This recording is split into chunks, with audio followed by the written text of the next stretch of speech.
মিটফোর্ডে বর্বরতার দায় বিএনপিকেই নিতে হবে বলে মন্তব্য করেছে ইসলামী আন্দোলন। ছাত্ররা ঘরে ফিরে যায়নি, হাসনাত আবদুল্লাহর হুঁশিয়ারি। অভ্যুত্থান পরবর্তী বাংলাদেশে নৃশংসতার রাজনীতি চলতে পারে না। যুবদল, ছাত্রদল ও স্বেচ্ছাসেবক দলের 5 নেতা আজীবন বহিষ্কার। এতক্ষণ শুনছিলেন সংবাদ শিরোনাম, এবারে বিস্তারিত।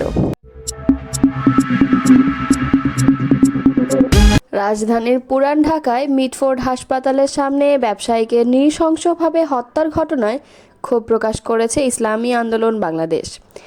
এই ঘটনার দায় বিএনপি ও সরকারকেই বহন করতে হবে বলে দাবি করেছে দলটি। শুক্রবার এক বিবৃতিতে ইসলামী আন্দোলন বাংলাদেশের যুগ্ম মহাসচিব মাওলানা গাজী আতাউর রহমান বলেন, চকবাজারে যে বর্বরতা ঘটেছে তা আয়ামে জাহেলিয়াতকেও হার মানিয়েছে। বিএনপির মধ্যে যে এ ধরনের বর্বরতা জন্ম নিয়েছে তার দায় তারা এড়াতে পারে না। এই নৃশংসতার দায় বিএনপিকেই বহন করতে হবে।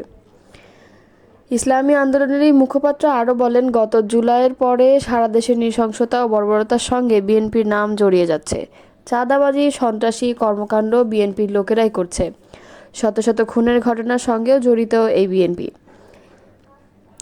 তিনি বলেন, অন্তর্বর্তী সরকারের ব্যর্থতা ও পক্ষপাত সুস্পষ্ট। তারা চাঁদাবাজদের বিরুদ্ধে কার্যকর কোনো ব্যবস্থা নেয়নি। বিএনপির অপরাধীদের বিরুদ্ধে আগাম কোনো ব্যবস্থা নেয়নি। ফলে এমন নৃশংস হত্যাকাণ্ড দেখতে হলো জাতিকে। বিএনপির এই বর্বরতা ও নৃশংসতা থাকলে আগামী নির্বাচন অসম্ভব হয়ে উঠবে বলে মন্তব্য করেন মাওলানা গাজী আতাউর রহমান। বিবৃতিতে মিটফোর্ড হত্যাকাণ্ড সহ আরও সংগঠিত সব নৃশংস ঘটনার সঙ্গে জড়িতদের দ্রুত শাস্তির আওতায় আনার দাবি জানায় ইসলামী আন্দোলন বাংলাদেশ। জাতীয় নাগরিক পার্টির দক্ষিণের মুখ্য সংগঠক হাসনাত আবদুল্লাহ বলেছেন, ছাত্ররা ঘরে ফিরে যায়নি, জুলাই শেষ হয়নি। শুক্রবার রাতে সামাজিক যোগাযোগ মাধ্যম ফেসবুক এক স্ট্যাটাসে তিনি লেখেন, ছাত্ররা ঘরে ফিরে যায়নি, জুলাই শেষ হয়নি। নিজের ভেরিফাইড আইডিতে দেওয়া এই স্ট্যাটাসে কোনো বিষয় উল্লেখ না করলেও রাজধানীর পুরান ঢাকায় মিটফোর্ডের সামনে হত্যাকাণ্ডের বিষয়টি ইঙ্গিত করেছেন বলে মনে করা হচ্ছে। এর আগে বুধবার রাজধানীর পুরান ঢাকায় চাঁদ মিয়া ওরফে সোহাগ নামে এক ব্যবসায়ীকে পিটিয়ে ও কুপিয়ে নৃশংসভাবে হত্যা করা হয়। নিহত সোহাগ মিটফোর্ড এলাকায় ভাঙানি ব্যবসার সঙ্গে পুরনো বৈদ্যুতিক কেবল কেনাবেচার ব্যবসা করতেন। ওই এলাকায় বিদ্যুতের তামার তার ও সাদা তারের ব্যবসার একটি সিন্ডিকেট রয়েছে। এর নিয়ন্ত্রণ ছিল সোহাগের হাতে।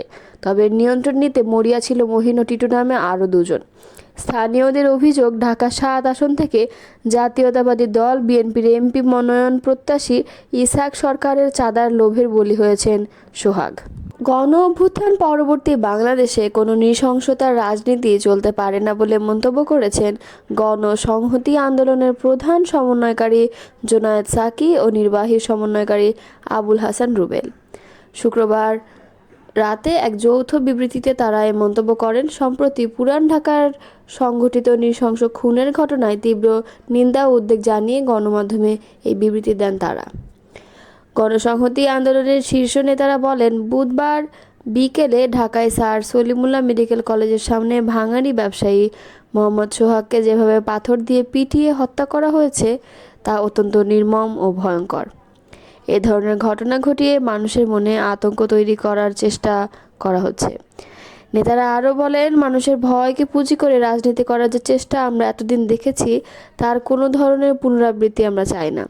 অন্তর্বর্তীকালীন সরকারকে কঠোরভাবে আইন শৃঙ্খলা পরিস্থিতির নিয়ন্ত্রণ নিতে হবে। এই ঘটনায় জড়িতদের শিগগিরই আইনের আওতায় এনে বিচার করতে হবে। তারা বলেন, গণঅভ্যুত্থান পরবর্তী বাংলাদেশ এই নৃশংসতার রাজনীতি আর চলতে পারে না। বাংলাদেশ থেকে চিরতরে এই আতঙ্ক তৈরির রাজনীতি বন্ধ করার জন্য এই নৃশংস ঘটনার শিগগিরই বিচার প্রয়োজন। ঢাকার স্যার সলিমুল্লাহ মেডিকেল কলেজ হাসপাতাল এলাকার ভাঙাড়ি ব্যবসায়ী সোহাগ হত্যাকাণ্ডের ঘটনায় জাতীয়তাবাদী যুবদল, স্বেচ্ছাসেবক দল ও ছাত্র দলের 5 নেতাকে নিজ নিজ সংগঠন থেকে আজীবনের জন্য বহিষ্কার করা হয়েছে। শুক্রবার সন্ধ্যায় যুবদল, স্বেচ্ছাসেবক দল ও ছাত্র দলের পৃথক সংবাদ বিজ্ঞপ্তিতে এ তথ্য জানিয়ে বলা হয়েছে, নিহতের পরিবারের পক্ষ থেকে দায়ের করা মামলায় বহিষ্কৃতরা আসামি। সংগঠন তিনটি জানিয়েছে বহিষ্কৃত নেতাদের কোনো ধরনের অপকর্মের দায়-দায়িত্ব দল নেবে না। সব পর্যায়ের নেতাকর্মীদের তাদের সঙ্গে সাংগঠনিক সম্পর্ক না রাখার নির্দেশনা দেওয়া হয়েছে। এ বিষয়ে আইনশৃঙ্খলা বাহিনীকে কোনোরূপ শৈথিল্য না দেখিয়ে প্রয়োজনীয় আইনি ব্যবস্থা নেওয়ার আহ্বান জানিয়েছে সংগঠন তিনটি।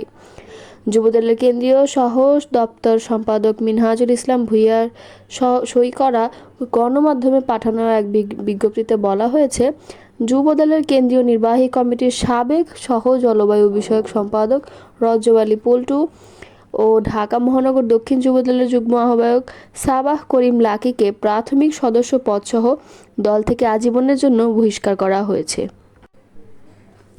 ছাত্রদলের প্রেস বিজ্ঞপ্তিতে বলা হয়, কেন্দ্রীয় সংসদের সিদ্ধান্ত অনুযায়ী সাংগঠনিক শৃঙ্খলা ভঙ্গের সুনির্দিষ্ট অভিযোগের ভিত্তিতে ছাত্রদলের মহানগর দক্ষিণ শাখার অধীনস্থ চকবাজার থানা ছাত্রদলের সদস্য সচিব অপু দাসকে প্রাথমিক সদস্য পদসহ সব সাংগঠনিক পদ থেকে আজীবনের জন্য বহিষ্কার করা হয়েছে।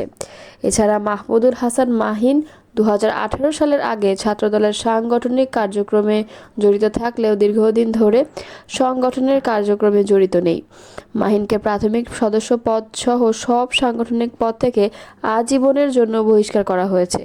স্বেচ্ছাসেবক দল প্রেস বিজ্ঞপ্তিতে জানায়, কালু ওরফে স্বেচ্ছাসেবক কালুকে প্রাথমিক সদস্য পদ সহ দল থেকে আজীবন বহিষ্কার করা হয়েছে।